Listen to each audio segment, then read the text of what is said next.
Le guide, en tout cas, il va faire comme ça pour dire we draaien naar rechts, on va à droite, on va à gauche. Dernière consigne avant le départ, ce qui les attend, une balade de 20 km à travers Bruxelles, organisée par la SBL Cactus. Elle facilite rencontres et découvertes. On veut surtout mettre plus de gens à vélo à Bruxelles, que ce soit des touristes, des visiteurs de la ville, mais surtout aussi des Bruxellois. Ce qu'on entend, c'est que voilà, souvent ils se sentent pas à l'aise d'aller rouler tout seuls et qu'ils cherchent vraiment un peu un contexte social pour rouler en groupe à travers la ville. L'objectif est aussi d'en savoir plus sur l'histoire de Bruxelles à travers différentes thématiques. Et pour cela, les participants peuvent compter sur la présence d'un guide passionné. Je suis historien, guide aussi chez Cactus, et ce qui m'intéresse, c'est pas seulement l'histoire de l'urbanisme de Bruxelles, mais aussi l'histoire du football. Et donc je vais faire une sorte de combinaison. Une combinaison originale pour une visite originale. Premier arrêt, la place Albert Lehmann à Ixelles.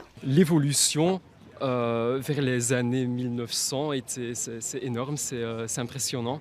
Et donc dans ce quartier, il y a des sources scientifiques qui montrent que le football est né dans ce quartier et que dans les années 1860-1870, il y avait des opportunités pour des joueurs de football. Les explications sont données en français et en néerlandais. Eurlinde participe pour la première fois. Il fait très beau, c'est joyeux, on est un grand groupe et on a monté ici jusqu'en haut de Bruxelles. Et c'est très intéressant les histoires qu'il raconte. D'autres sont des habitués, c'est le cas d'Edith. C'est très convivial. On est bien accueillis à chaque fois.